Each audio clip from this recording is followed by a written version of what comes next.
प्रदेश विधानसभा 2027 को लेकर राज्य में राजनीतिक दल अपने-अपने चक्रव्यूह तैयार करने में जुटे हुए हैं। इस बार मुस्लिम वोट हर दल के निशाने पर है, लिहाजा हर कोई अलग से तैयारी में उतर रहा है। आगामी चुनाव को देखते हुए असदुद्दीन ओवैसी की पार्टी ऑल इंडिया मजलिस-ए-इत्तेहादुल मुस्लिमीन ने भी अपनी तैयारी शुरू कर दी है। चुनाव के मद्देनजर पार्टी यूपी में अपना सियासी दांव खेलने को तैयार है। ओवैसी की पार्टी ने राज्य की 403 विधानसभा सीटों में से 200 सीटों को 4 जोन में बांट दिया है।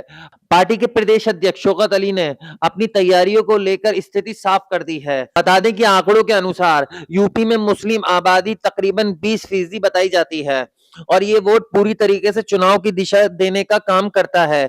समाजवादी पार्टी पीडीए का नारा देकर मुस्लिमों को साध रही है, तो वहीं बीजेपी भी मुस्लिम बहुल्य क्षेत्र में मुस्लिमों को आगे कर रणनीति बना रही है। बीजेपी भी चुनावी रण को देखते हुए हर वर्ग को लेकर चलने की बात कह रही है। कांग्रेस भी पीछे नहीं है। पार्टी का कहना है कि हमने हर वर्ग को साथ लिया है और आगे भी लेकर चलेंगे। हर बार चुनाव के दौरान मुस्लिम मुद्दा बनता है। इस बार भी राजनीतिक दल पूरी तरीके से तैयारी में है। अब देखना ये होगा कि मुसलमान किन मुद्दों पर अपना नेता चुनता है। ऐसे में हम बात करेंगे आज उत्तर प्रदेश की सबसे हॉट सीट में से एक संभल विधानसभा की, जो यूपी के सियासी अखाड़ों में से एक है। संभल सीट की बात करें तो यहां से समाजवादी पार्टी और बीजेपी में सीधा मुकाबला देखने को मिलता है। संभल विधानसभा मुस्लिम बहुल्य सीट है, जहां हिंदू मुस्लिम चुनाव देखने को मिलता है। 2017 के विधानसभा चुनाव में एमआईएम ने जबरदस्त प्रदर्शन कर समाजवादी पार्टी और बीजेपी को कड़ी टक्कर दी थी। उसके बाद 2022 के विधानसभा चुनाव में एमआईएम अपना पुराना प्रदर्शन करने से चूक गई और वोट कटवा साबित हुई।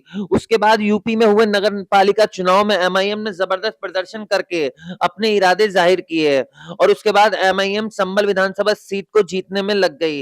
लेकिन नगरपालिका चुनाव के बाद संभल में एमआईएम और उसके संगठन को कमजोर माना जाने लगा, जिसके बाद कयास लगाए जाने लगे कि आने वाले विधानसभा चुनाव में समाजवादी पार्टी और बीजेपी में एक बार फिर जोरदार टक्कर देखने को मिल सकती है और एमआईएम 2022 की तरह एक बार फिर वोट कटवा साबित हो सकती है।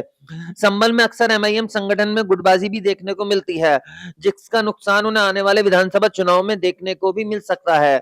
संभल विधानसभा सीट की बात करें तो यहां से एमआईएम के कई संभावित प्रत्याशी हैं, जो संभल विधानसभा सीट से अपनी ताल ठोक सकते हैं। लेकिन जानकारों की माने तो अभी तक एमआईएम में इतना मजबूत प्रत्याशी नहीं देखा गया जो समाजवादी पार्टी और बीजेपी को कड़ी टक्कर दे सके, क्योंकि नगर पालिका और विधानसभा दोनों ही चुनाव में अलग अलग पैटर्न पर वोटिंग देखने को मिलती है।